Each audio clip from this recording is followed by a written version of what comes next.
Bem-vinda, bem-vindo, bem-vinde a mais um Fórum Sindical, um programa da revista Fórum, em parceria com os sindicatos petroleiros Norte Fluminense.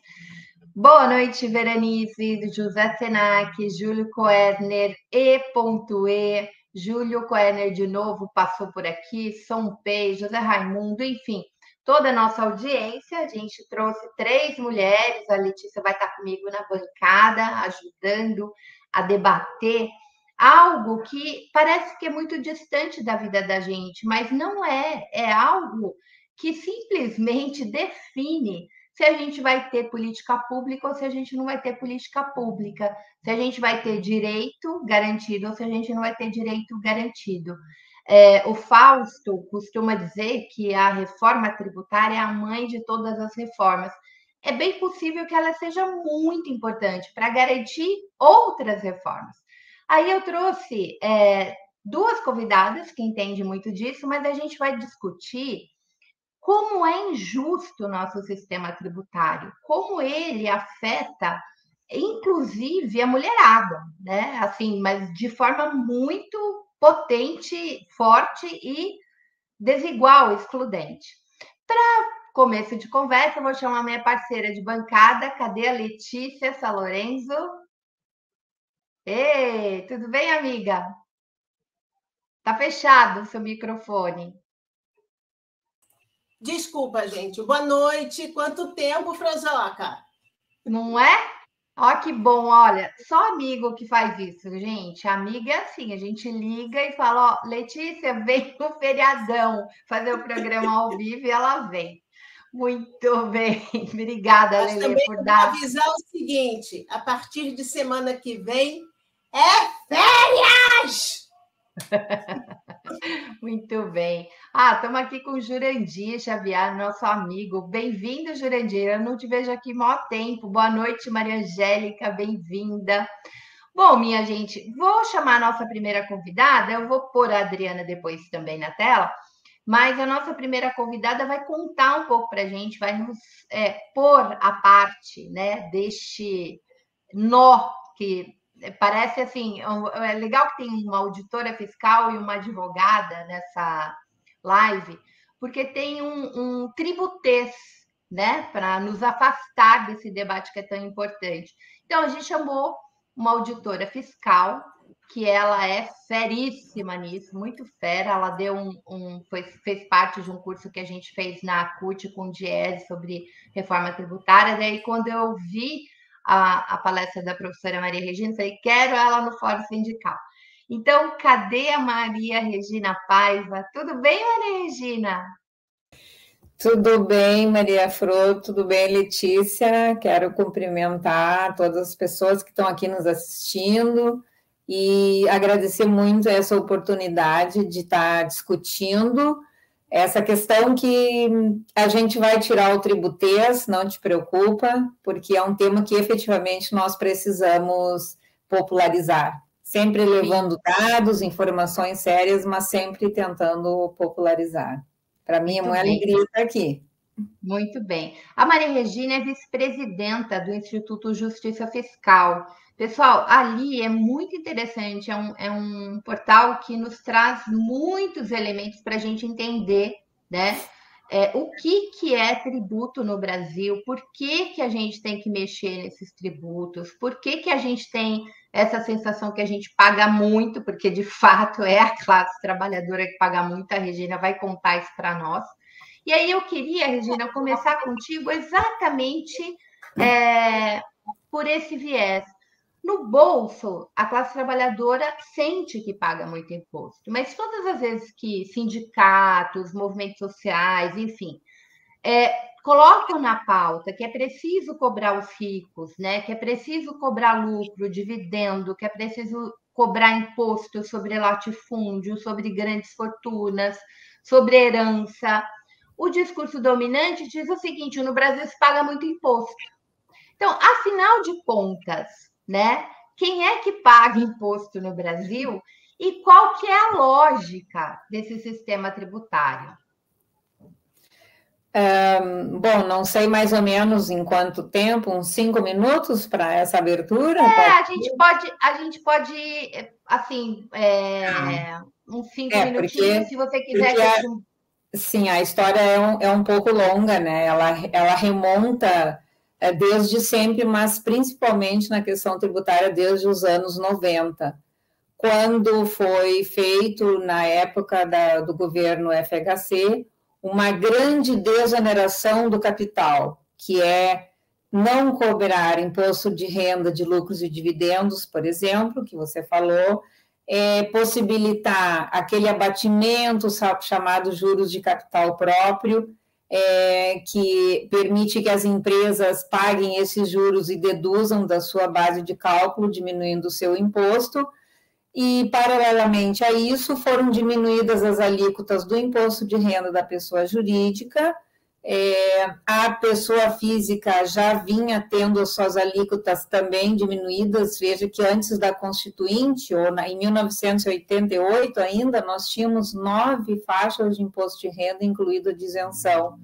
Em seguida que foi aprovada a Constituinte, ficamos apenas com 2 faixas, sendo que a alíquota máxima naquela época era 25% e hoje é só 27,5%. Então, ao mesmo tempo que foi se dando essa desoneração do capital, como a gente chama, dos lucros, dos dividendos, enfim, dos rendimentos que vêm não do trabalho, o que foi acontecendo? Começou a aumentar o imposto sobre o trabalhador, principalmente o trabalhador assalariado. Congelou a tabela do imposto de renda, né? Basicamente foram anos de congelamento que causou uma defasagem absurda, né? Que mais quando você ganhava um aumento e começava a pagar imposto de renda, porque as tabelas nunca eram corrigidas. E, paralelamente a isso, o que a gente sente muito como classe trabalhadora, seja formal ou seja informal, seja aquela que declara imposto de renda ou não, é o imposto sobre o consumo. Porque como desonerou o capital naquela circunstância, onerou mais o trabalho e o consumo.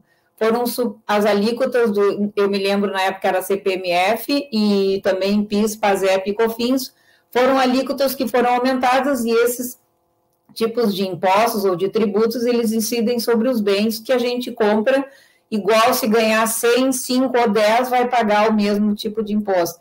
Então, resumindo, nosso sistema tributário é muito regressivo. O que quer dizer isso? Quer dizer que os ricos pagam pouco porque os pobres estão pagando mais, basicamente assim.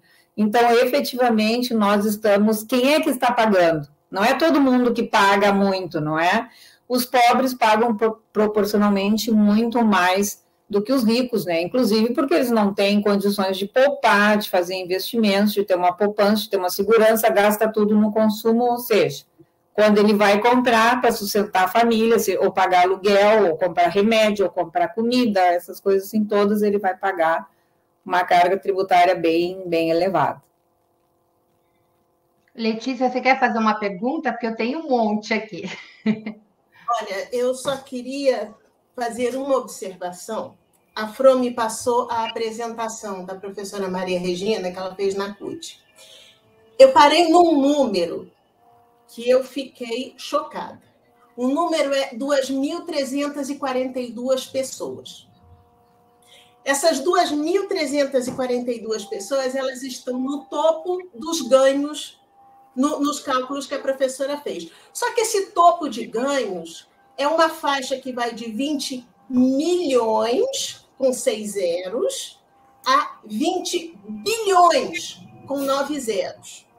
Então, assim, para vocês terem uma ideia, eu descobri a melhor forma da gente entender a dimensão desses números é transformar R$1 em 1 segundo. Então, quem ganha 20 milhões ganha pouco mais de 7 meses. 20 milhões de reais equivale a pouco mais de 7 meses. E 20 bilhões de reais equivale a 634 anos.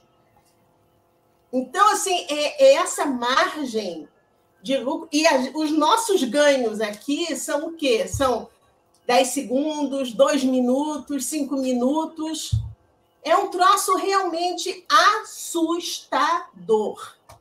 Era só isso que eu queria colocar, que eu ainda estou digerindo esses números, eu ainda estou passando mal com esses números. Regina, você me mandou alguns slides. Eu queria começar com você para a gente conversar um pouquinho, porque você estava falando do período FHC, que desonerou, né? E como achatou também a tabela do imposto de renda, que aliás, precisa urgentemente ser revista, né? Porque ela não é revista desde 2015. Como é que é isso nos países desenvolvidos? Porque, olha só, a gente ouve muito por aí que aqui se paga imposto, paga imposto, paga imposto. E qual que é o modelo que essa turma que diz que a gente paga muito imposto, quando eles estão no foco de serem cobrados, o modelo dele é os Estados Unidos, o modelo deles, né, dos ricos, os países liberais, os países centro do capitalismo. E aí eu queria que você mostrasse um pouquinho para a gente, e o Guilherme está com a apresentação, só me diz, se você se lembra, qual é o slide, né, que a gente pode mostrar. São os gráficos de pizzas, né, Nós podemos começar com os slides de número 10 e 11.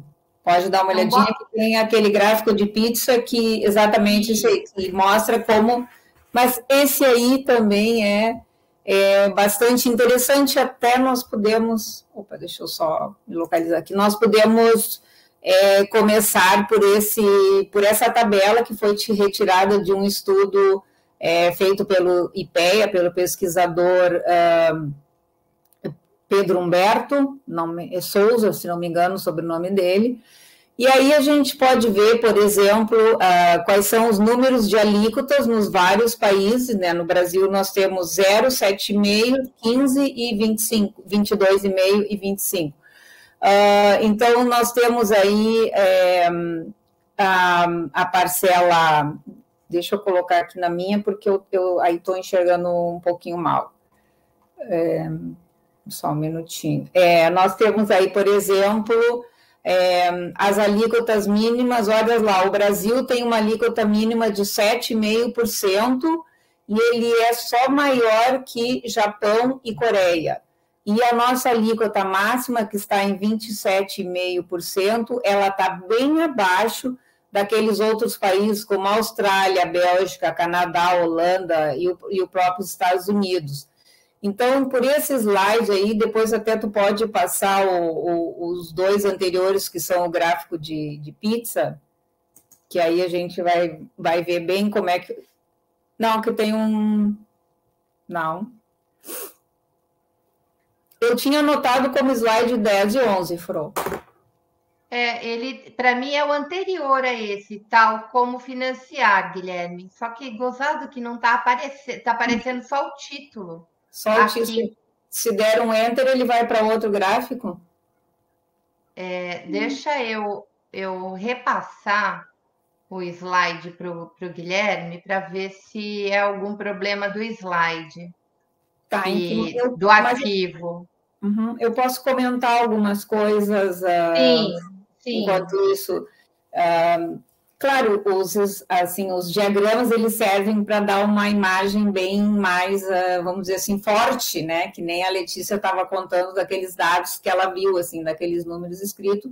É mais fácil visualizar, mas a gente pode conversar um pouquinho. O que aconteceu de diferente lá nos países mais desenvolvidos, nos países da OCDE, que não aconteceu aqui no Brasil? Bom, depois da Segunda Guerra, naquele período que foi chamado pós-guerra, os países, inclusive, não era nada de extraordinário, era pelo próprio medo do comunismo, pela questão da Guerra Fria, para impedir que o comunismo, aquela forma, né, se alastrasse mundo afora, os países mais envolvidos perceberam que eles precisavam fazer alguma coisa para impedir esse crescimento do comunismo. Então, as medidas que foram tomadas naquela ocasião foram medidas que salvaram o capitalismo.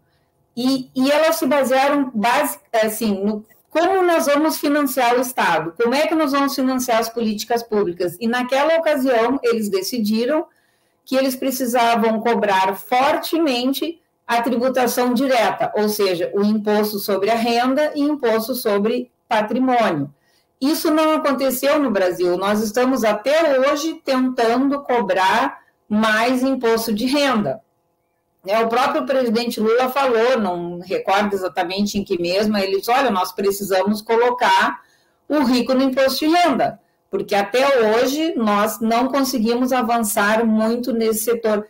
A própria tabela que tu estavas comentando, que o imposto de renda, ele é progressivo, assim, vamos dizer, intrinsecamente progressivo. Só que o que acontece na nossa tabela? Ela só é progressiva até quem ganha mais ou menos em torno de 40 mil reais.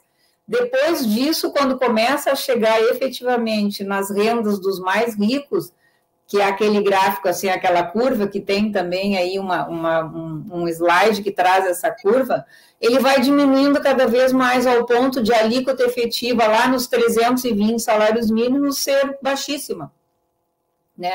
Enquanto que o trabalhador assalariado está lá na tabela e tem uma alíquota bem maior, digamos assim, ou seja, ele paga muito mais imposto de renda. E por que a alíquota progressiva ela é tão baixa lá naquelas altas rendas? Justamente porque elas são basicamente oriundas dos lucros e dividendos distribuídos que estão isentos desde 1996. Então, na Europa, nos países da OCDE, ocorreu esse financiamento das políticas públicas utilizando o sistema tributário como ele deve ser, redistribuidor de renda e riqueza. Esse é um potencial assim fantástico do sistema tributário, que nada mais vamos dizer assim, né, que essa nossa realidade, assim, a disputa de classes que existe dentro do país, não é? Porque, de alguma maneira, o capital sempre consegue escapulir, porque tem os mecanismos, né? Enquanto que o trabalhador assalariado, e vejam bem, eu faço questão de frisar aqui, formal ou informal, né, gente? Que também é o que consome, é o que compra, enfim. Então, nesse sentido, os países da OCDE fizeram esse movimento que até hoje nós estamos tentando fazer aqui no Brasil. E a tabela, só um reparo, não é que toda a tabela foi corrigida, mas desde maio de 2023, se vocês recordarem, o presidente Lula fez aquela medida que isentou até 2 salários mínimos, pessoas que ganham até 2 salários mínimos. Não foi uma correção total na tabela, mas aí apareceu, mas possibilitou que pessoas com renda menor não pagassem impostos. Bom, esse gráfico aí está mostrando, né, como é que o Brasil tributa o consumo muito mais do que a renda e o patrimônio. O patrimônio é bem pequeno comparado com a renda, enquanto que os países da OCDE, vocês vejam que a parte vermelha ali, que é a tributação sobre a renda, ou seja, a tributação direta, ela é bem maior que a tributação sobre o consumo. No slide seguinte tem uma comparação entre países que a gente pode observar. Por exemplo, o Reino Unido e Dinamarca comparado com o Brasil. Então, vocês acompanhem essa parte da pizza que é vermelha, que é a tributação sobre a renda. Vejam que no Brasil ela é bem menor que nos outros países. Ou seja, aqui nós nos financiamos mais com os impostos sobre o consumo do que sobre a renda. Então, acho que... Você vê também, desculpa te interromper, professora, mas Reino Unido e Dinamarca, quanto maior o percentual de tributação sobre a renda, maior é o financiamento de educação, saúde, porque o Reino Unido tem um sistema de saúde muito bom, o da Dinamarca é melhor ainda, né? E nós, com 18%, conseguimos fazer o SUS, né? Estamos fazendo milagre. Não, é muito boa essa tua intervenção, inclusive, porque sempre falam, porque o Brasil tem uma carga tributária muito maior que os países da América Latina, né? Só não tem, mais ou menos, Argentina e Bolívia, se não me engano, Cuba também. mas nós temos o sistema público de saúde, que muitos países não têm. Nós temos um sistema de aposentadorias também e programas de assistência social que precisam, de alguma maneira, ser financiados. Então, a carga tributária ela tem que ser em quantidade suficiente para poder financiar esses serviços, né? E quando essa carga é insuficiente, bom, aí nós temos as outras alternativas, não é? Porque o Estado também pode obter recursos com dívida, isso aí não há nenhum problema nisso, né? Desde que seja alguma coisa que esteja de acordo com o crescimento da economia. Então, essas coisas passam assim. Nós temos uma carga tributária alta? Não. Em relação, por exemplo, a países da OCDE, não. Em relação a países da América Latina, de fato, temos uma carga superior, mas não se compara o serviço, não é, que é oferecido no Brasil. Também tem um slide na apresentação que fala da arrecadação per capita. O slide eu tenho aqui como número 15, arrecadação por habitante. Não sei se vocês conseguem localizar. Tem um quadrinho azul, não é essa aí. Essa aí. Não sei, que estranho, tem um slide número 15. A arrecadação por habitante tem assim: Brasil, 2.862 dólares, Reino Unido, 13.007 dólares, Portugal, 6.818 dólares. Tá? Esse que está na tela. Exatamente. Então, por aí vocês já podem verificar que, além de nós termos uma renda média muito baixa, não é? Até 2/3 da população brasileira ganham no máximo 2 salários mínimos, sendo que desses 2/3, mais ou menos 32% ganha até 1 salário mínimo, ou seja, a nossa renda média é bem baixa. O nosso produto interno bruto é bem baixo também, e aí vocês podem ter a dimensão da situação do Brasil, que tem 2.000 dólares, 2.860 dólares para cada cidadão, enquanto que o Reino Unido tem 13.000 e Portugal tem 6.018 dólares para aplicar nos seus cidadãos. Ou seja, esse quadro e essa arrecadação por habitante, ela dá uma dimensão do que é a situação brasileira, né? E realmente, como a Adriana está falando, o SUS, a gente viu, especialmente na pandemia, teve uma atuação incrível, não é? E a gente consegue, com esses recursos, tem problemas evidentes com um país com 210 milhões de pessoas, de habitantes, vai ter problema, com essa renda média baixa, com o PIB baixo, vai ter problema. Agora, imaginem, por exemplo, uma família que tem um rendimento, vamos supor, o pessoal que gosta de dizer que não quer pagar imposto, que imposto é ruim, que imposto é roubo, essas coisas que a gente ouve falar. Uma família que tem uma renda média de R$ 2.500, vamos supor, não é? Bom, então não tem tributo, eu vou pagar tudo do meu bolso, né? Eu não quero mais arrecadar nada para o governo, não quero dar dinheiro para o governo, eu mesma vou pagar, né? Como dizem aí os neoliberais, né? O Estado não tem que intervir, eu mesmo vou pagar. Vocês acham que essa pessoa vai ter condições de dar escola, de dar saúde, de dar vestuário e alimentação para suas famílias, se não fosse, né, a escola pública, se não fosse o atendimento de saúde? Só 25% da população brasileira tem plano de saúde, né? Então, imagine uma pessoa, não, então vamos abolir os tributos, não vamos pagar mais tributos, não quero mais pagar imposto.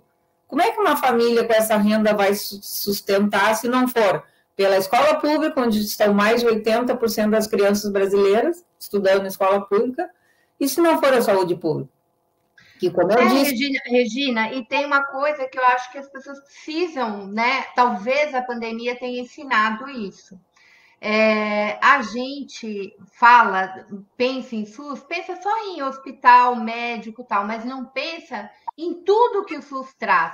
Vacina, fiscalização sanitária. Tem várias coisas no sistema de saúde que são invisíveis. Então, por que a gente não come comida estragada quando vai num restaurante ou no avião? Por que a gente não compra comida estragada quando a gente vai comprar no supermercado? Né? E se comprar, a gente tem direito, porque tem fiscalização sanitária, isso é SUS. Agora, você falou uma coisa, alguém fez esse comentário aqui, deixa eu ver se eu acho. Ele falou: o Lula. Ainda bem que temos o Lula. E as pessoas não conseguem perceber isso. Ele faz o que pode para ajudar os menos favorecidos. Se não fosse ele, o país estaria muito mais injusto. E aí, você deu um dado que de fato, né, para a classe média, pode não parecer, embora a classe média realmente é tributada, a classe média, aquela assalariada, servidores públicos, mesmo os profissionais liberais, eles são tributados, não tem como fugir do imposto de renda. E sente muito porque, como você já explicou, a nossa faixa ela tem pouca quebra, né? Ela tem poucas variações. Então, isso pune. Aquilo que a Letícia lembrou, pune muito um sujeito que ganha 10 mil, que não tem, está longe de ser rico, com um sujeito que ganha 20 milhões, ganha na casa dos milhões.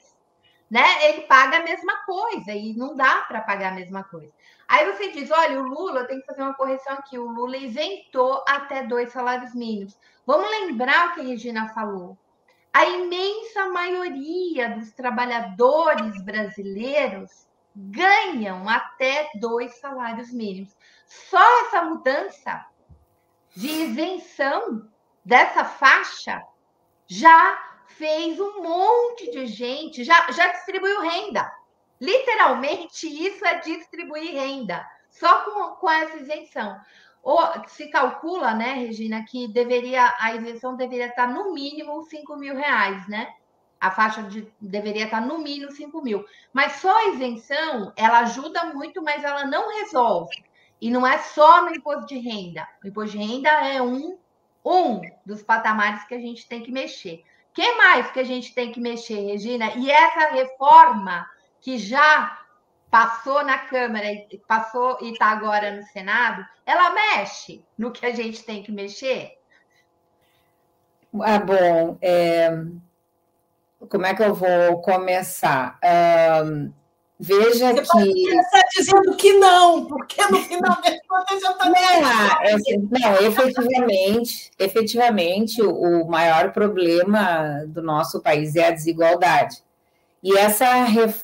Enfim, precisa utilizar um sistema tributário como um instrumento para reduzir desigualdade, porque esse é o potencial que ele tem. Um sistema tributário, ele se justifica basicamente por isso. Não é só, entre aspas, para financiar as políticas públicas, porque existem outras maneiras também de conseguir financiamento.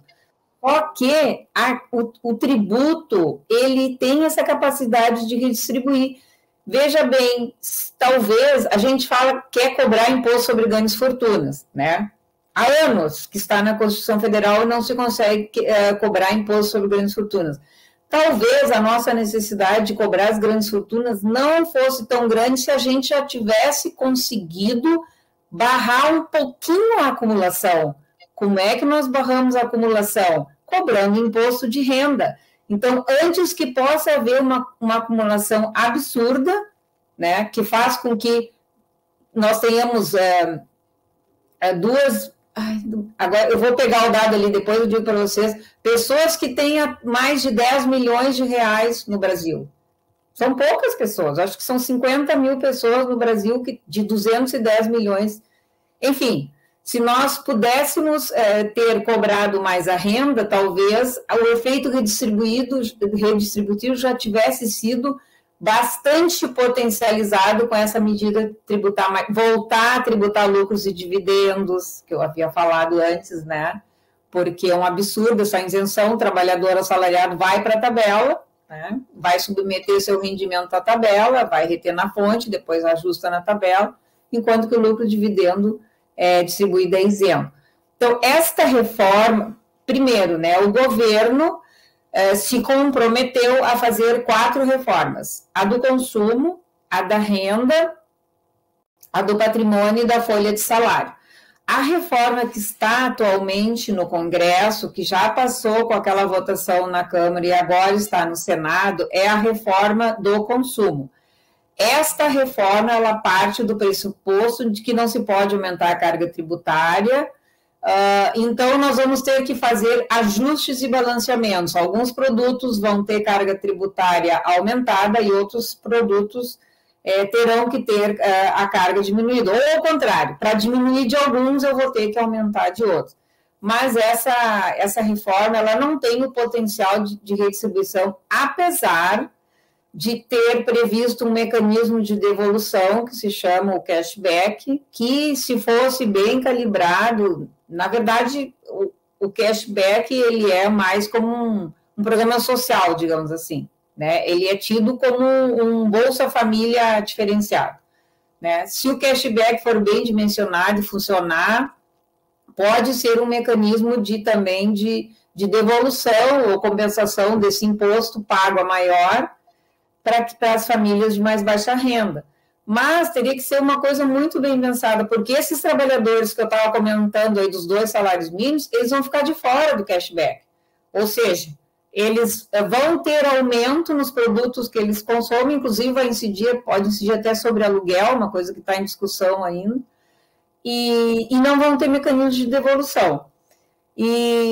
Bom, enfim, essa reforma ela não mexe com isso, mas tem um ponto positivo nessa proposta de reforma que foi aprovada na Câmara, que trata de instituir cobrança de IPVA sobre embarcações e aeronaves, e também de conferir maior progressividade ao imposto sobre heranças e doações, não é? Que no Brasil é muito baixo, se cobra muito pouco de heranças e aquele imposto chamado ITCMD, Imposto, Transmissão, Causa Morte e Doações, que a gente faz, resumidamente, imposto sobre heranças e doações, então nós precisávamos aumentar.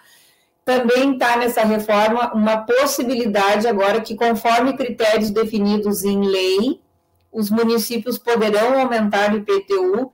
Vejam que o IPTU, o Imposto sobre Patrimônio, eu acho que está nesta tabela aí, vejam aí, ó, Imposto sobre a Propriedade, 4,87% só, em relação à arrecadação. E vejam que se a gente for comparar em dados do PIB, por exemplo, vocês sabem quanto representa o ITR?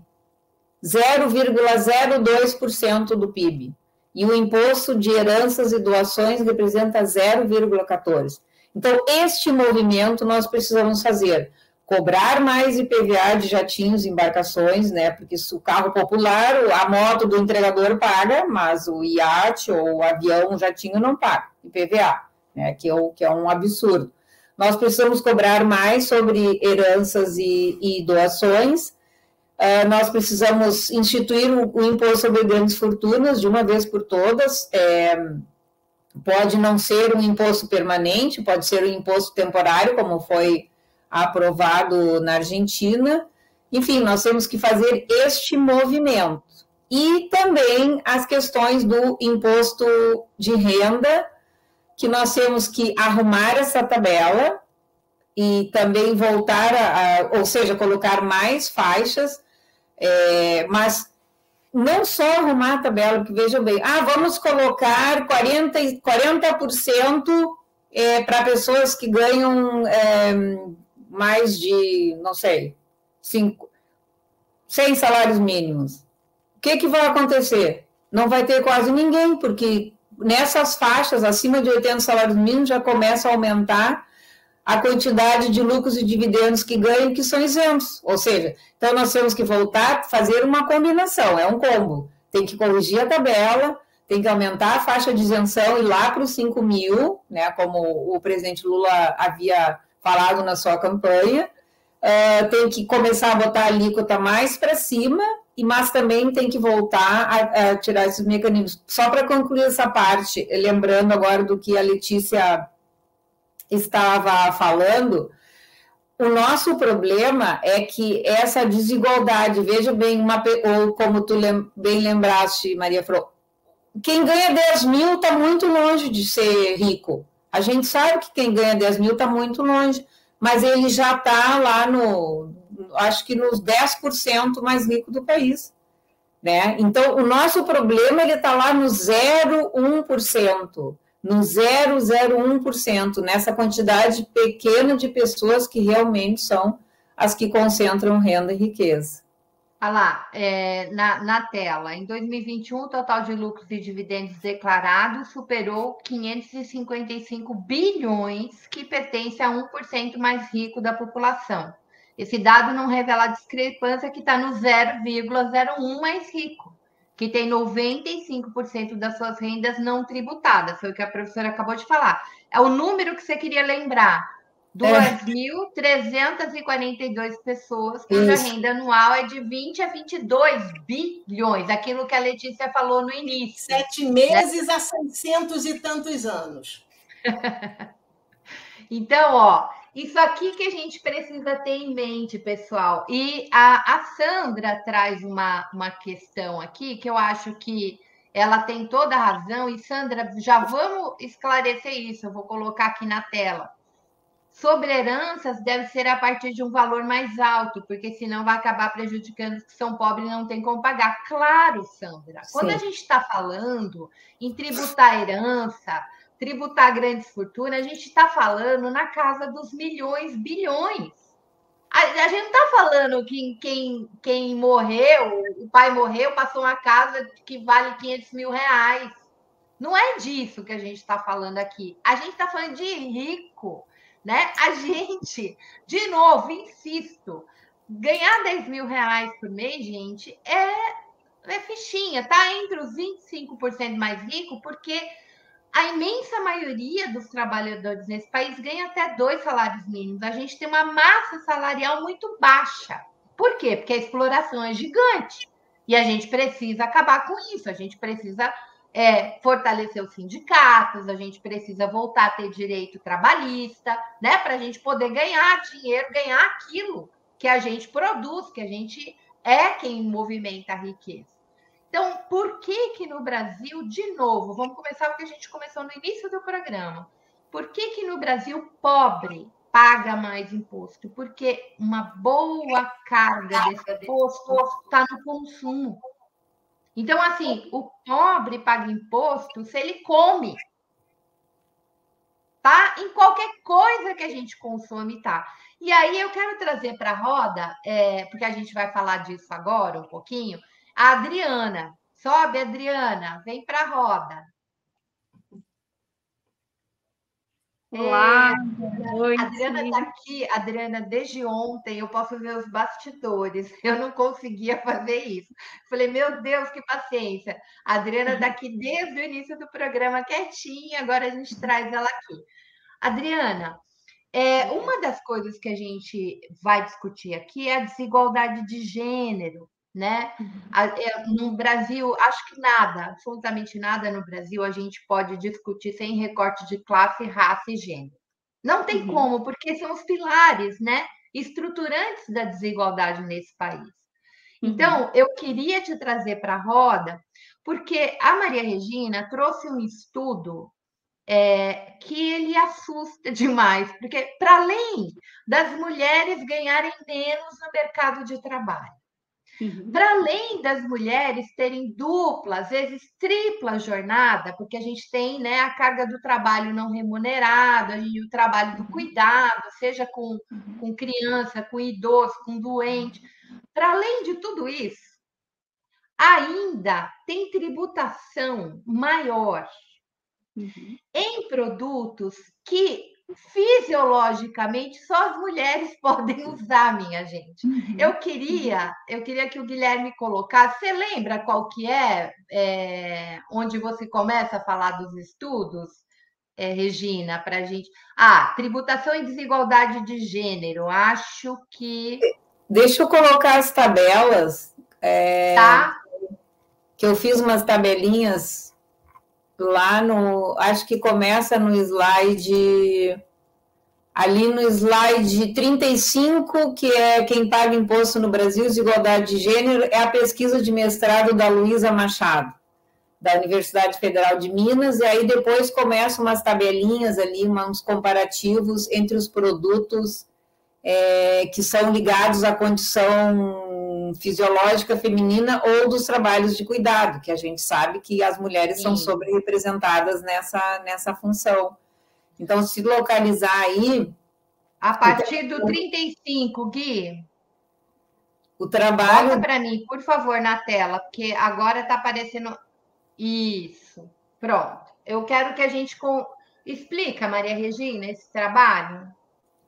Então, a Luísa, no Instituto de Justiça Fiscal só, né, já não quero tirar a palavra da Adriana, mas só para contextualizar, nós fizemos uma pesquisa que abordou basicamente as diferenças no imposto de renda e também no imposto sobre consumo de famílias chefiadas por mulheres. Mas a pesquisa, e também tem dados muito interessantes que demonstram isso aí, né? Nas faixas mais elevadas, os homens que são mais isentos, porque eles ganham lucros de dividendos que são isentos, eles têm mais acesso a patrimônio, enfim, essas coisas que depois a gente pode dar uma conversada. Mas a pesquisa da Luísa, ela se centrou nesses produtos que estão ligados à condição fisiológica feminina ou também aos produtos que são vinculados ao trabalho de cuidado. Então, ela fez uns comparativos, assim, considerando, né, o IPI, PIS e COFINS e ICMS nesses produtos. Aí são produtos, por exemplo, pomada preventiva de assadura e pomada hidratante de mamilos durante a amamentação. Tem uma alíquota total de 37%, enquanto que cera automotiva, 33,75% de imposto. Elas são do mesmo grupo NCM, que é a classificação dos produtos, né, conforme eles são enquadrados. Aí, passa o slide seguinte, que nós vamos continuar vendo as questões. Por exemplo, talco para prevenir assaduras tem a mesma quantidade de tributo que água de colônia, sendo que a água de colônia não tem a mesma, digamos assim, essencialidade, não é tão essencial quanto um talco para prevenir assaduras. Tem duas coisas, tem coisas que estão ligadas à diferença de gênero, digamos assim, mas também outras que são ligadas, além da condição de gênero, à questão dessa essencialidade. Passa o seguinte, que nós vamos continuar a comparação, que tem coisa pior. Por exemplo, preservativos tem 9,25%, e está certo, não tem que ter muito imposto mesmo, e tem que ter distribuição gratuita, mas a pílula anticoncepcional e o DIU hormonal estão com 30%. São coisas que a gente não tem uma explicação assim exata para saber o que acontece.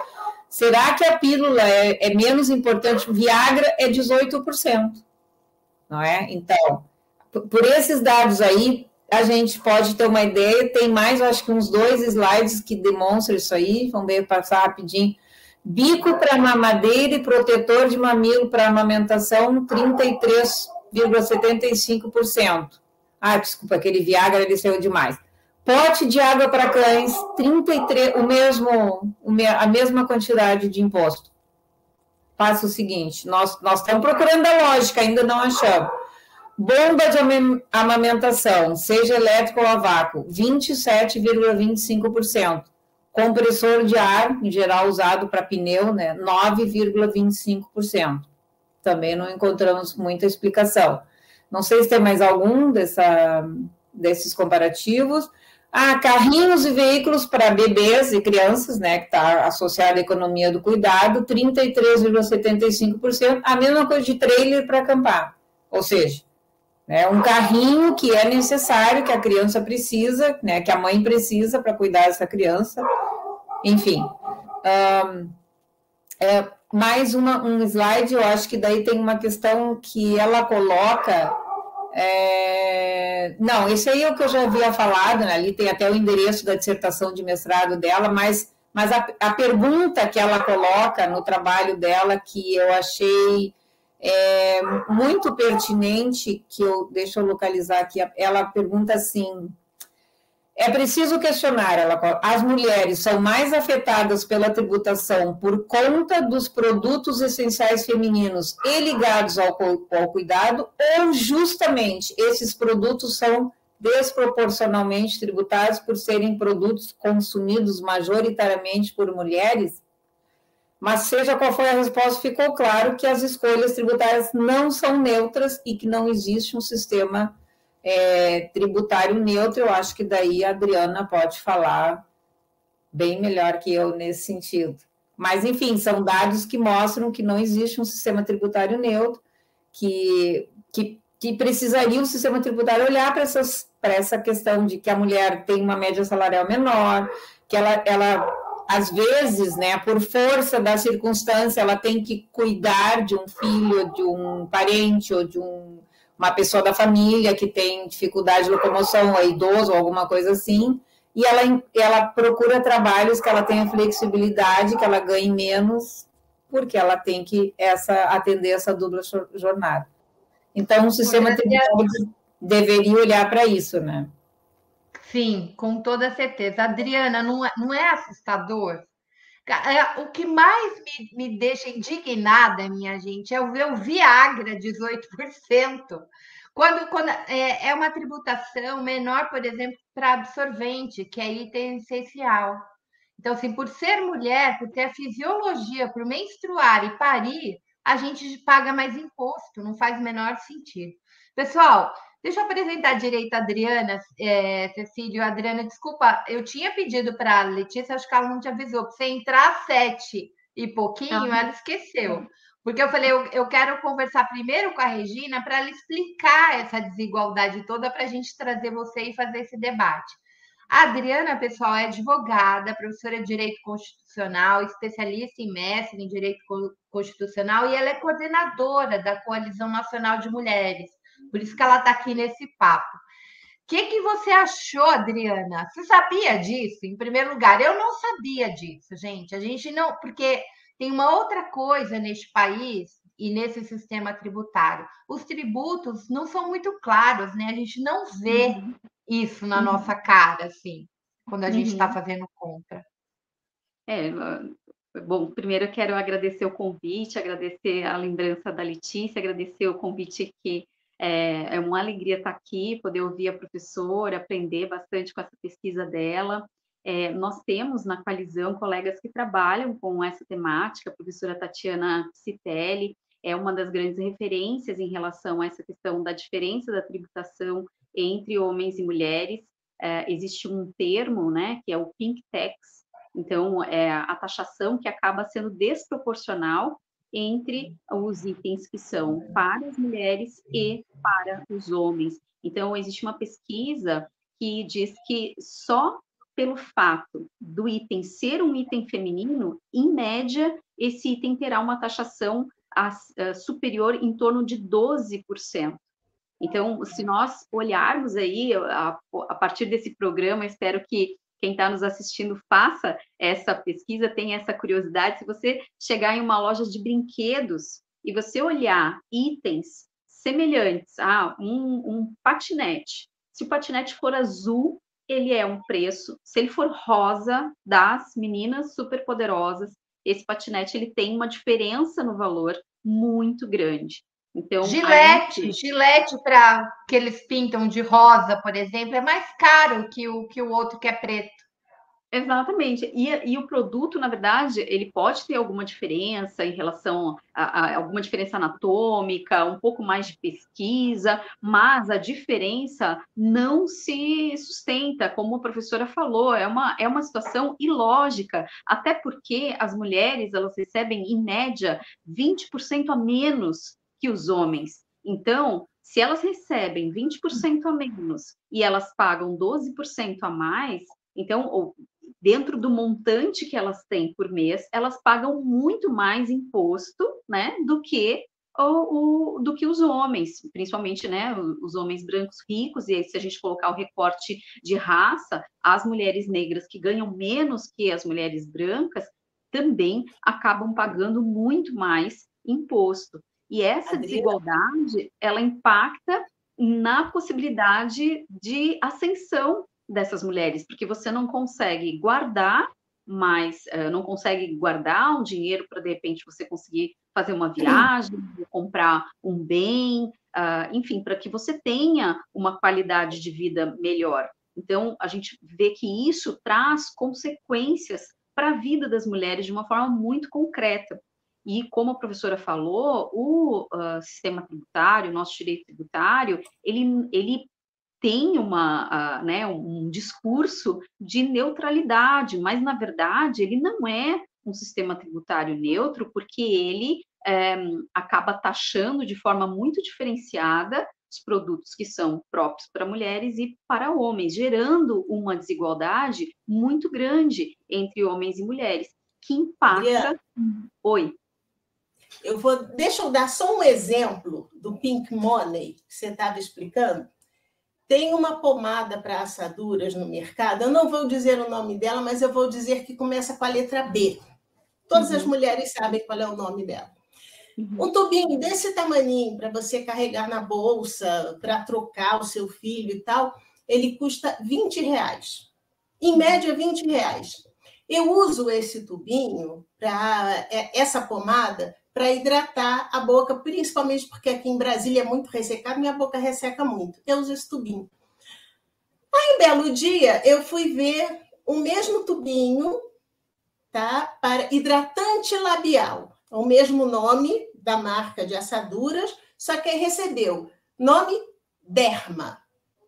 Aí, não, voltado, ele é cosmético e tal, não sei o quê. Por ele se chamar Derma, ele custava R$60. Eu comprei, de curiosidade. É a mesma coisa. Quando ganhou o nome Derma e foi voltado para o público feminino, passou a custar R$60. Essa é a discrepância do Pink Money. Sim, uma diferença muito grande entre a taxação e a questão dos salários, né? A professora falou sobre a questão da economia do cuidado, como é chamado esse trabalho não remunerado das mulheres, que também impacta em relação à possibilidade dos homens progredirem profissionalmente e segura as mulheres nos espaços intermediários. Então, nós temos muito poucas mulheres que conseguem alcançar espaços de liderança, porque muitas delas acabam servindo, né, como esteio para os maridos. Então, o que a gente vê é que, para que a mulher possa ascender profissionalmente, a maior parte delas acaba abdicando da possibilidade de ser mãe, ou muitas vezes até de terem relacionamentos, para que elas possam se dedicar integralmente ao trabalho. Então, a gente, só dessas informações, a gente já consegue perceber o tamanho do impacto, o tamanho do rombo e o tamanho da diferença entre homens e mulheres, e o quanto o sistema tributário nacional deveria olhar com maior atenção essa questão da desigualdade de gênero. Existem muitas pesquisas importantes em relação a essa questão, mas o Brasil está muito atrasado nesse debate. Para se ter ideia, até o ano passado, em relação à pensão alimentícia, em regra, né, como a mãe acaba assumindo a guarda da criança, a mãe recebe a pensão alimentícia que é paga pelo pai. Até o ano passado, o pai tinha direito de pedir restituição do imposto de renda pelo valor que ele pagava de pensão alimentícia, e a mãe tinha que declarar e pagar imposto em cima do valor recebido. Isso só mudou o ano passado através de uma decisão do Supremo Tribunal Federal e uma ADI. Então, nesses detalhes que não são tão pequenos, se estabelece diferenças e distâncias muito grandes da possibilidade das mulheres poderem progredir e ascender profissionalmente, ocupar espaços dentro do mercado de trabalho mais significativos, por conta dessa diferença dos valores que são cobrados e que são recebidos dos impostos pagos, dos salários que são recebidos pelas mulheres. Então, a gente tem aí um cenário bem desanimador em relação à desigualdade de gênero no nosso país. Agora, a gente é a maioria, né? Olha aqui, eu Maria, eu acho que essa semana eu fiquei bem animada. Sabe por quê?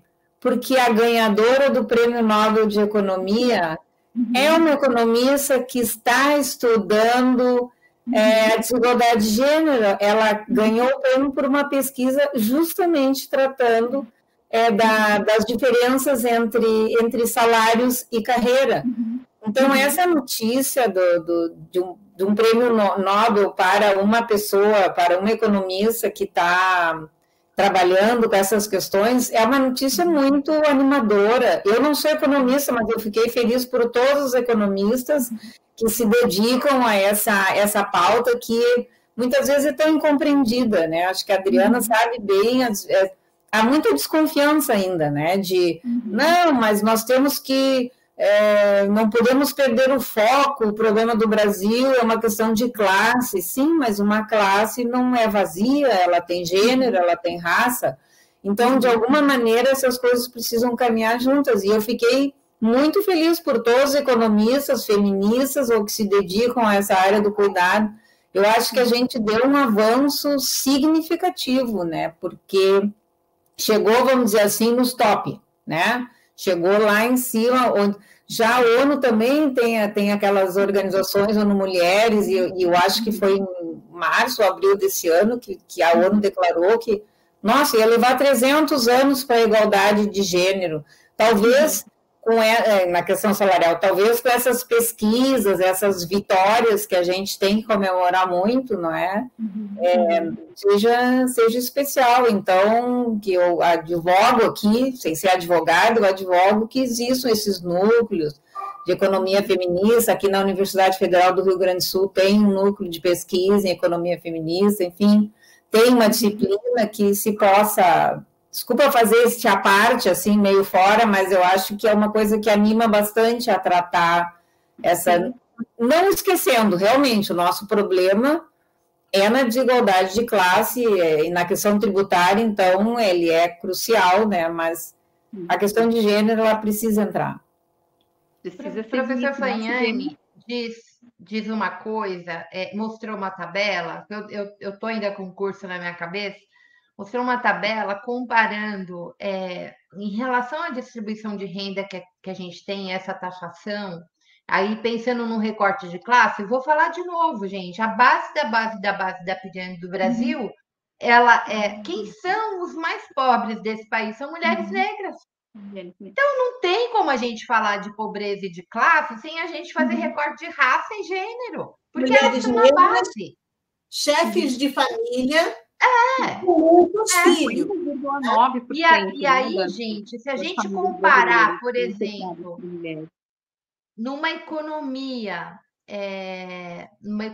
dita desenvolvida e do primeiro mundo, do sistema capitalista, os mais pobres da base da pirâmide levam, com o sistema tributário que tem lá, a taxação das grandes fortunas, etc., tal, leva em torno de 3 gerações para chegar à camada média. No Brasil, com esse sistema que a gente tem, que é um sistema regressivo, que pune os mais pobres, os mais pobres, para chegar num patamar de uma camada média, para sair dessa linha, leva 9 gerações. 9 gerações. E isso porque a gente, aí no meio dessas gerações, tem um governo trabalhista que investe em política pública de inclusão, porque senão nem isso, né? Nem isso. Se a gente tivesse em governo sem experiências de governos trabalhistas, acho que levaria bem mais. Então, eu queria que a gente tentasse pensar aqui um pouquinho que a reforma está aí. E o governo mandou um projeto. Maria Regina e Adriana, falem um pouquinho desse projeto que o governo Lula mandou, porque esse projeto, essa PEC da reforma tributária, não é do governo Lula. Ela já estava lá há um tempão, etc. Tal. A gente falou pouco dela aqui hoje, porque a gente já fez um programa com o Guilherme Mello, com o Berzoini aqui, para a gente falar, e a gente discutiu muito o imposto de valor agregado, que o imposto vai ser cobrado no destino, etc. Tal. Só que tem um novo projeto, né? Porque o governo resolveu fatiar, ele não tinha, talvez, estrategicamente, pensou aí em mandar. Eu queria que vocês falassem um pouquinho desse projeto que o governo mandou, e ele é bem diferente, ele vai mudar algumas coisas se aprovado, mas principalmente nós mulheres, né, que somos as mais prejudicadas, como é que a gente incide nisso? E a gente pensar um pouco, por exemplo, a Adriana é da Coalizão de Mulheres, a gente está, eu e a Letícia estamos no movimento sindical, né? Como é que a gente incide e organiza isso para que mais mulheres saibam que elas pagam mais imposto porque elas menstruem, porque elas amamentam, porque elas cuidam do bebê dela. Eu acho que essas questões a gente precisa deixar para conversar na feira. Como é que a gente faz para entender que é importante a gente se mobilizar para esse projeto que está lá? O que esse projeto diz e como é que a gente se mobiliza? Eu vou deixar a Adriana falar primeiro, Regina, porque você falou bastante, daí depois você entra. Bom, eu quero aproveitar, né, para comentar que quando a gente olha esse cenário, a gente precisa pensar como seria possível resolver melhor essa situação toda, esse panorama de tamanha desigualdade de gênero que nós vemos no nosso país. E, na verdade, só existe um caminho, que é aumentar a representatividade das mulheres, em especial no Poder Legislativo. E o que nós vimos nas últimas eleições foi, no Senado, nós tivemos uma diminuição do número de senadoras. Hoje, dentro do corpo de 81 senadores que compõem o Senado Federal, nós temos apenas 10 mulheres, sendo que muitas delas são conservadoras, então a gente sabe que nem sequer representam os interesses das mulheres, não tem um olhar progressista, não tem essa preocupação específica em relação à desigualdade de gênero. Dentro da Câmara dos Deputados, nós temos aí 513 deputados, mas apenas 91 deputadas, só 91 mulheres.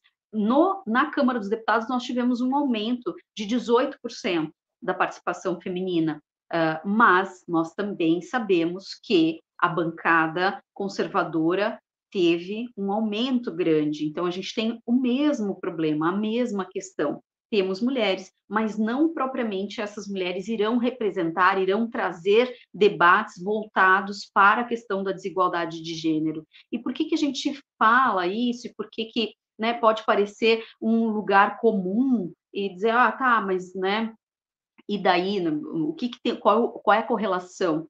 A verdade é que as pessoas têm que ter essa visão muito clara. Nós, mulheres, e as pessoas negras, as pessoas indígenas, as pessoas com deficiência, quando elas ocupam os espaços de representatividade em qualquer um dos 3 poderes, essas pessoas carregam com os seus corpos a sua experiência de vida, e isso faz toda a diferença, isso aumenta a qualidade da nossa democracia, porque aí nós temos o que nós chamamos de uma burocracia plural, ou seja, as decisões elas passam por pessoas diferentes, com visões de mundo diferentes, e elas vão recebendo ganhos significativos no momento da tomada de decisão. Vocês comentaram em relação à questão menstrual. O debate em relação à pobreza menstrual foi uma coisa trazida há muito pouco tempo. E quando começou-se a falar sobre esse tema, as pessoas acharam que era uma grande bobagem, um grande absurdo, um exagero e tal, porque não se tinha informação, e isso publicamente as pessoas nunca tinham debatido sobre isso, mas a quantidade de meninas que deixam de ir à escola porque simplesmente não tem absorvente para poder usar, e aí a gente olha de novo para esses marcadores, para esses índices e vê o quanto essa tributação, que deveria ser baixíssima, porque é um item de primeira necessidade, que inviabiliza algo tão importante quanto a participação de uma menina em aula, né? Esse item que deveria estar na cesta básica, esse item é altamente tributado. Então, esse debate sobre a pobreza menstrual, ele só ganhou corpo quando mulheres ocuparam os espaços e trouxeram esse debate. Então, vou deixar para a professora comentar em relação à PEC do governo, mas eu achei importante trazer esse olhar.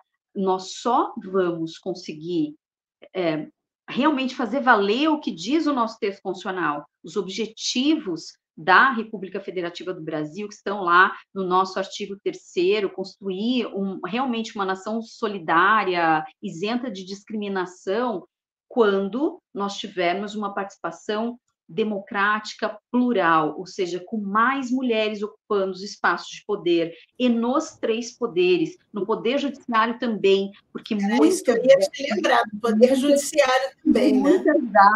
Muitas das medidas que são adotadas, por vezes, são questionadas. Então, se você não tem mulheres também no Poder Judiciário para dizer, não há nada de errado com essa legislação, como, por exemplo, o presidente Lula, recentemente promulgou a legislação que exige que as empresas apresentem ali uma transparência em relação aos salários para que seja possível identificar se uma mulher ganha mais ou ganha menos do que o seu colega na mesma função, com a mesma qualificação profissional, porque isso acontece.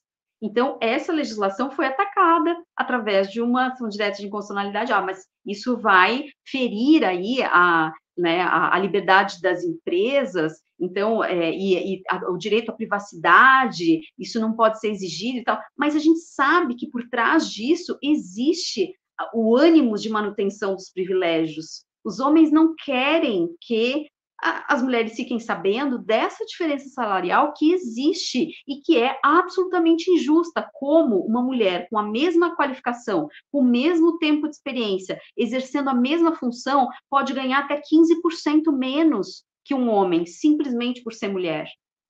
Então, esses avanços, esses debates, esses ganhos, eles só vão ocorrer com uma maior participação das mulheres dentro dos 3 poderes, no âmbito dos 3 poderes. Precisamos muito de mulheres no Poder Legislativo, em especial mulheres progressistas, porque levam realmente as pautas necessárias com esses recortes interseccionais de gênero, raça e classe, e precisamos de mulheres no Poder Judiciário para que, no momento em que essas discussões chegarem ao Poder Judiciário, que exista esse olhar, esse viés de gênero para contribuir em relação aos julgamentos. Então, não quero me alongar aqui, queremos ouvir aí a professora, mas achei importante trazer esse recorte em relação à necessidade da participação de mais mulheres nos espaços de poder.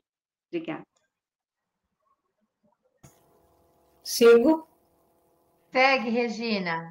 Então, aproveitando assim que a Adriana fez excelentes colocações a respeito dessa questão de gênero, né? Então eu vou falar de outras coisas. De fato, essa reforma tributária não era uma proposta do governo Lula, porque ela é uma proposta, a PEC 45, ela é de 2019, a que deu origem a essa reforma. E ela era do Centro de Cidadania Fiscal, é lá que ela foi gestada, e a gente sabe que o Centro de Cidadania Fiscal é financiado ou suportado por grandes empresas, como Vale, Ambev, Natura, Braskem e etc. Então, essa reforma, eu diria que ela não é exatamente a reforma dos sonhos e nem passa perto dos sonhos dos trabalhadores e trabalhadoras. Ela é uma reforma que atende uma pauta empresarial que diz, não é, que o nosso sistema é quase um manicômio, que gera muito custo para as empresas, que o sistema tributário precisa ser neutro, ou seja, o Estado não pode interferir em nada. Então, efetivamente, esta reforma ela vai entregar um ganho para o setor empresarial, efetivamente, não é? Diminuindo o número de tributos que ela tem que dar conta, ela pode diminuir o seu custo operacional. Então, é uma coisa que efetivamente vai ao encontro do interesse do empresariado. Também a questão dos créditos tributários. Existe uma grande preocupação em que o sistema seja não cumulativo, não é? Então, essa premissa significa de que não vai haver nenhum resíduo na cadeia produtiva, ou seja, todo tributo vai passar a ser pago efetivamente pelo consumidor, porque no sistema atual, eventualmente, alguns valores de tributos eles ficam para os cofres públicos, não é? Quando a empresa não consegue repassar para o seu consumidor. Mas agora isso vai ser de uma velocidade incrível, assim, vai pagar e, claro, é tratado e é entregue como sendo uma coisa muito boa, essa não cumulatividade plena. Mas nós temos que ficar de olho que isso pode significar que o Estado esteja abrindo mão de muitas coisas que ele poderia fazer. Por exemplo, as políticas de incentivos e desonerações, se o Estado não pode mais fazer nada disso, então, assim, ele está perdendo uma capacidade de fazer política pública. Né? Porque... Só para dar um exemplo, Regina, disso que ela está falando. O IVA, ele vai juntar os impostos. Então, uma parte entra como contribuição, porque o governo federal é contribuição, e por exemplo, ICMS vai se juntar e aí vai ser distribuído para os estados. O que a gente vê, por exemplo, PIS/COFINS financia a Previdência Social. Então, como é que a gente vai olhar para isso para continuar financiando? Porque, assim, uma coisa que eu acho que a gente precisa também ficar atento nessa reforma é olhar para o que a gente tem. A Regina começou falando das políticas públicas. Num país onde a imensa maioria da população ganha até 2 salários mínimos, se não tiver SUS, se não tiver escola pública, se não tiver vacina... Como é que a gente vai lidar? A gente precisa... E não é só isso. A gente tem um monte de gente morando em encosta. A gente tem que saber o que vai fazer com resíduos. A gente tem que saber... tem que ter o Estado como indutor para criar, né? Sei lá, estrada, um monte de coisa que a gente precisa, efetivamente. Né? A gente está falando aí economia verde, transição justa. Tudo isso precisa de dinheiro. E da onde que vem? Vem daí. Então, assim, hoje, quando o Bolsonaro tirou o ICMS dos combustíveis, fazendo aquela sacanagem, porque ele primeiro deixou o PPI subir lá nos quintos dos infernos, deixou a gasolina chegar quase a R$10, né? Em alguns estados até ultrapassou, e depois o que ele fez para baixar? Tirou o ICMS, minha gente, que é dinheiro da educação. Então, como é que como é que a gente financia o Fundeb? A gente precisa ficar de olho nisto. Nós precisamos ficar de olho, porque assim, vai juntar dois impostos, né? Vai ser o IVA, que é o Imposto sobre Valor Agregado. Mas como distribui e o que se financia? Eu acho que esse é o grande problema, né, Regina? Eu acho que, como eu já falei, existe sempre e vai representar sempre uma luta de classes. Às vezes a gente não quer usar essas palavras, né? Porque é do tempo antigo, né? Mas para que ficar repetindo isso? Mas efetivamente é a verdade. É uma luta de classes em que a gente tem que decidir quem é que financia o fundo público. Eu gosto muito dessa expressão que o professor Evilás Salvador, da UNB, usa. E ele fez um artigo excelente agora, que vai ser publicado um livro, não sei se já foi, não sei quando é que vai ser o livro dele, e ele fala disso, que essa constituição do fundo público, ele surge da exploração do trabalho. Sem o trabalhador não existe, os meios de produção seriam inúteis, né? Porque o trabalhador, a mercadoria, força de trabalho é a única que é capaz de gerar valor, que supera a si mesma, ou seja, ela tem uma possibilidade de acumulação. Então, sem essa força de trabalho, no modo capitalista como a gente vive, não existiria esse fundo público, que é, ao fim e ao cabo, que nós estamos tratando aqui de saber quem é que vai financiar o Estado. E aproveitando que tu estavas comentando, né, da questão da gente falar, vai na escola, ou vai no posto de saúde, ou vai na feira, ou vai no supermercado, existe uma coisa também que é um mito que a gente precisa desfazer, além da questão de que pagamos muitos impostos, não é verdade, né? Ou então das pessoas que com uma mão levantam a mão, mais saúde e educação, e com a outra menos impostos, ou seja, não vai fechar a conta. Né? Tem um outro mito que é assim, eu pago muito e não ganho nada. né? Bom, em primeiro lugar, o retorno é pouco. Em primeiro lugar, esse pagar muito, efetivamente, os trabalhadores pagam proporcionalmente muito mais do que as pessoas mais ricas. Mas a gente não paga, assim, para ter um benefício imediato, digamos assim. O princípio é o que a Adriana falou, é o princípio da solidariedade. Nós temos que fazer uma nação solidária. Não é o princípio do benefício. Eu paguei, eu quero de volta. Não. E a gente vê muitos amigos nossos, companheiros de trabalho, das nossas relações, que tem esse viés, digamos assim, que é quase negacionista, né, da questão tributária, ou seja, então nós precisamos levar esse conhecimento. Não, a gente não está pagando para receber, eu não pago IPVA para ter uma estrada, né, gente? Que é uma coisa bem... eu nem tenho carro, eu não tenho por que pagar IPVA. Não, mas tá lá, estrada, os bombeiros, né, que a Maria Fro bem lembrou, as vacinas, as campanhas, vigilância sanitária. Quem é que quer defesa civil? Ninguém quer, né? Porque a defesa civil atua naquelas condições difíceis. Bombeiros, ninguém quer, mas os bombeiros estão lá, todo mundo usa. Professora, desculpa te interromper, mas no final das contas, quando a gente vê esse tipo de raciocínio, é uma pessoa que está usando um raciocínio de consumidor em vez de usar um raciocínio de cidadão. Isso é Néstor Garcia Canclini de raiz, né? É bem isso, é um perfil, assim, porque um bem público, aqui no Brasil, os bens, eles são de acesso universal e gratuito.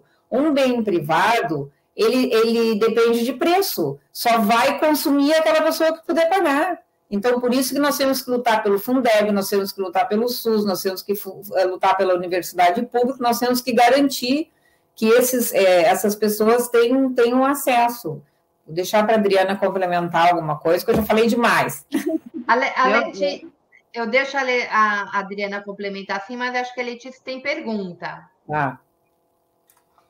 Assim, eu comecei a ver esse seu estudo, professora, e eu comecei, desde o golpe que a Dilma sofreu para cá, eu sempre me pergunto, como é que ficaria o Brasil se o dinheiro dos royalties do petróleo entrasse no Estado brasileiro? Existe algum estudo em cima disso? Existe alguma projeção? Porque seria muita grana, e seria grana para financiar saúde e educação, né? Bom, primeiro, assim, deixando claro, né, que os royalties, eles não são, assim, tributos, né? É que nem a CEFEM na mineração, tá? A CEFEM é aquela contribuição... financiamento, agora me perdi do que quer dizer CEFEM, mas a CEFEM seriam os royalties do petróleo, equivalente aos royalties do petróleo. Então, esses são... compensação financeira pela exploração mineral. Isso, eles são, assim, compensações, a gente pode até discutir se compensa ou não compensa, não é? Porque, afinal de contas, o bem mineral é um bem que não é renovável, se tratando, também um poço de petróleo acaba, né? Então, esses bens, eles são esgotáveis. Então, essa compensação seria por essa natureza, mas acaba se tornando um modo de subsistência dos municípios mineradores, desses que exploram o petróleo. Sim, a renda do petróleo, alguma parte vem para o Brasil, os royalties do petróleo, também a CEFEM também, só que eles fogem, assim, do campo tributário. Mas, por curiosidade, quando eu estava preparando para lá, veja só a coincidência, Letícia, sabe qual é Tem um município no estado de Minas que se chama São Gonçalo do Rio Abaixo. Ele tem 12 mil habitantes, mas ele tem a maior renda per capita do país. Sabe de onde é que vem essa renda? É da exploração do minério de ferro da Vale. Então, o prefeito está, assim, entusiasmadíssimo, porque a cidade está num progresso incrível, tem escolas em tempo integral, e como ele mesmo diz, minério não dá 2 safras. Eu achei assim um pouco assim meio triste até saber assim desse entusiasmo do prefeito, né? Porque a gente sabe que quando a mineradora está lá, toda, vamos dizer assim, o entorno da atividade econômica é só a mineração. O resto tudo vai desaparecer. Então, é uma coisa assim bem... E os minérios exportados, eles deixam muito pouco tributo para as cidades, para os municípios. Assim como o óleo cru, que a gente exporta. Mas agora estava sendo tributado, né? Que assim é uma commodity, é uma coisa que não tem nada quase de valor agregado, então deixa muito pouco tributo. Nós estamos aqui falando de tributo, entendeu? Para o Estado tem essa CEFEM, mas tributo especificamente tem bem pouco. É uma discussão também que não, está na proposta da reforma, não vai incidir a CBS nem o IBS nas exportações. É desoneração total. Então, a gente também, aí seria um outro programa. Não dá para discutir aqui em 2 minutos. Mas a gente vai discutir, porque quando a gente fala de transição justa, para mim isso é central. Como é que a gente pode, né, exportar? Quando a gente pensa, por exemplo, em agronegócio, minha gente. O povo fica falando de emissão de CO, de petróleo, o agronegócio, o que ele faz de emissão e o que ele consome de água.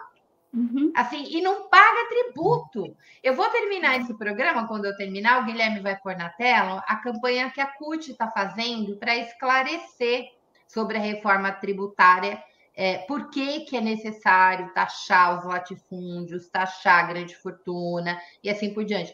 É um vídeo curtinho, vocês depois podem olhar lá no site da CUT, no YouTube da CUT, provavelmente estão todos os vídeos da campanha.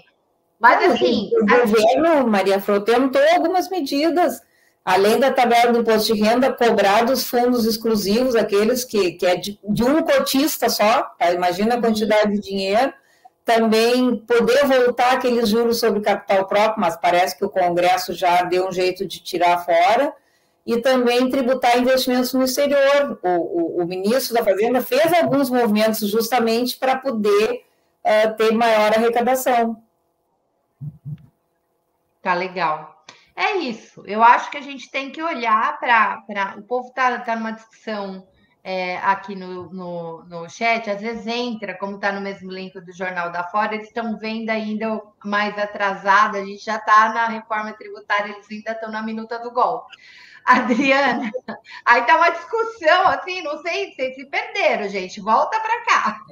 Adriana, eu quero eu vou fazer a rodada final, porque a gente termina às 20 horas. Vou insistir com vocês. Você é a coordenadora da Coalizão das Mulheres. Nós precisamos, né, principalmente a mulherada organizada, começar uma campanha concreta, grande, para a gente ampliar esse debate. Porque eu não vejo nenhuma possibilidade deste Congresso que está aí votar algo a favor de nós. Só vai votar se a gente fizer muita pressão. Então, como é que a gente começa isso, né? Por exemplo, a partir da coalizão, o que vocês têm de ação que a gente possa dar mais visibilidade, enfim. Acho que a gente tem que começar, minha gente. Eu não aguento mais. É inacreditável. Eu estou com os números aqui, e esse curso da reforma que a gente fez, você vai olhando os dados, você vai ficando desesperado, entendeu? Você fala, a gente precisa fazer com que mais pessoas vejam isso. E a classe média precisa parar de achar que é rica. Toda vez que a gente está falando de taxar, pessoal, não é a classe média já é taxada. Vai, Adriana. Esse olhar é muito importante, né? Foi realizado um movimento por parte das tributaristas, quando da votação da PEC, inclusive foi um documento que a coalizão subscreveu, apoiando a manifestação das tributaristas, que levaram aí diversas propostas para tentar modificar aquelas questões que mais afetavam as mulheres.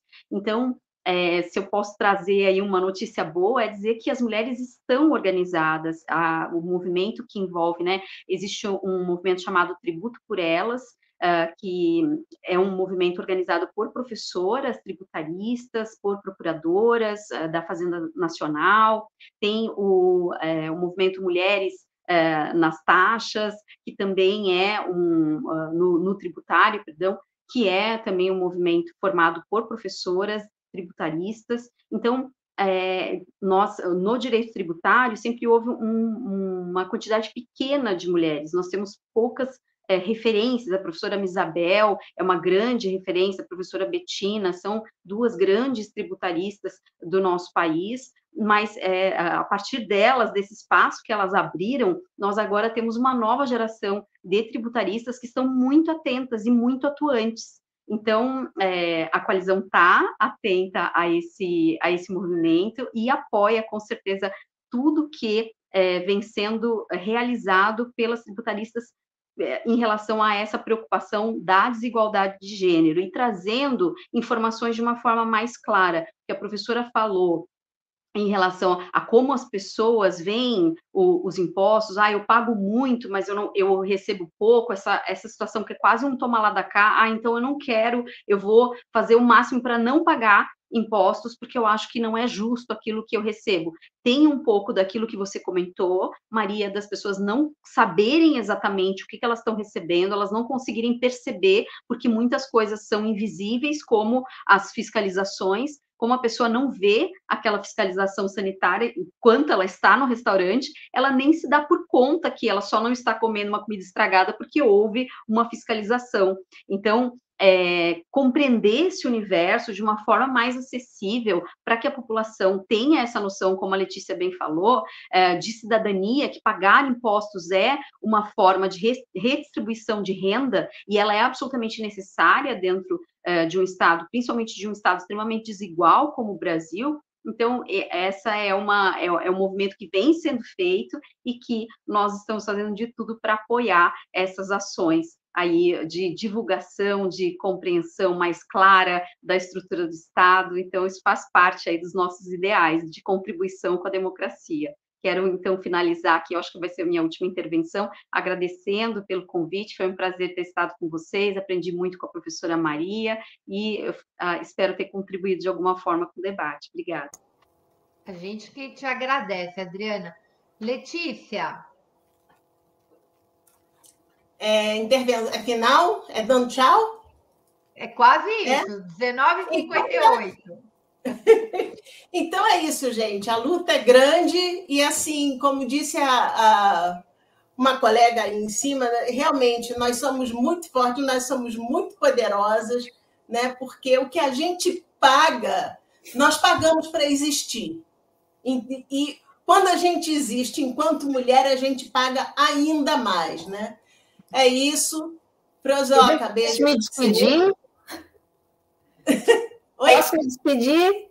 Claro, vai poder. Eu vou ser bem rápido, assim, eu quero só dizer que o Instituto Justiça Fiscal nós somos uma entidade, uma organização da sociedade civil, e para nós é muito importante essa questão de mudar o ônus de financiamento do Estado, ou seja, inverter, cobrar mais de quem pode pagar mais. O nosso foco, a nossa campanha realmente é a tributação dos super ricos. Nós achamos que essa pauta ela ficou muito tempo assim um pouco escondida, digamos assim, porque a gente tinha uma redução da desigualdade ou uma redução da pobreza, uma melhoria das condições de vida pelo lado do gasto, dos programas todos de assistência Bolsa Família. Mas agora, nos últimos anos, a gente já se deu conta de que não é suficiente, nós precisamos também redistribuir mais e usar o sistema tributário como esse fator de redistribuição, e nós temos que cobrar dos super ricos. Há muitos estudos que comprovam isso, inclusive tem uns estudos do MAD, que é o Laboratório de Macroeconomia das Desigualdades da USP, tem os estudos que o Instituto já fez, está fazendo, esse da Luísa Machado, que eu acho incrível, é uma pesquisa no âmbito universitário, que sai dos muros da universidade e é aproveitado e é falado, e eu tenho certeza que captura as pessoas como me capturou, quando a gente começa a ver essas diferenças. E então, já para encerrar, nós queremos sim tributar os super ricos e nós queremos levar a questão da redução da desigualdade de gênero e da melhoria das condições da população brasileira, de raça e tudo junto. Muito obrigada, adorei conhecer a Adriana, a Fro e a Letícia também, estamos à disposição. Eu queria agradecer imensamente a Maria Regina, a Adriana, a Letícia e todos que nos acompanharam nesse feriadão. Essas mulheres, vê como mulher é maravilhoso, gente. A gente olha e fala assim, galera, nós vamos discutir questão de gênero e reforma tributária, é um debate importante. A Regina está no feriado, ela cedeu o tempo dela. A Letícia idem, a Adriana idem. Para quê? Para a gente ter esse debate que vocês gostaram, né? Estão aqui agradecendo, estão dizendo que eles aprenderam muito. E eu sei que aprende, porque quando eu comecei a fazer e estudar isso, eu aprendi muita coisa. Eu não tinha a menor ideia de como, né? Uma das formas de se manter essa desigualdade é não fazer a gente entender que a gente está num sistema profundamente desigual. Quando a gente entende, a gente começa a falar, opa, isso está errado? Bora mudar isso. Então, os programas, ele tem esse intuito também, tem esse intuito informativo e formativo. Eu espero que a gente esteja conseguindo fazer isso aqui no Fórum Sindical. Então, Regina, Letícia, Adriana, queridos que nos acompanharam, a Veranice aqui agradecendo, dando os parabéns, o José Senac, todo mundo aqui super agradecendo porque aprenderam. Aí eu queria terminar com um videozinho que eu falei para vocês da campanha da CUT. Vão lá, minha gente, e espalhem. É isso a gente tem que espalhar, não fake news. Por quê? Porque a campanha da CUT está muito didática.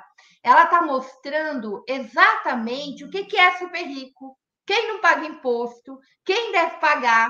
Então, esse aqui é sobre a terra. Prestem atenção, a gente vai finalizar o programa e depois espalhem isso por aí para a gente começar a explicar para as pessoas. Da mesma forma que mulher paga mais imposto, ganha menos e trabalha mais, os latifúndios poluem mais, gastam mais o solo, criam mais problemas para o meio ambiente e não pagam nada, só lucram. Então, a gente tem que ir contra isso. Beijo imenso, bom resto de semana para vocês. E semana que vem a Yara vai fazer o Fórum Sindical, porque eu vou estar lá no Congresso da CUT, a gente já combinou, ela vai estar aqui com vocês, me substituindo, tá bom, gente querida? Beijos. Sobe o vídeo, Gui. Obrigada. Boa noite.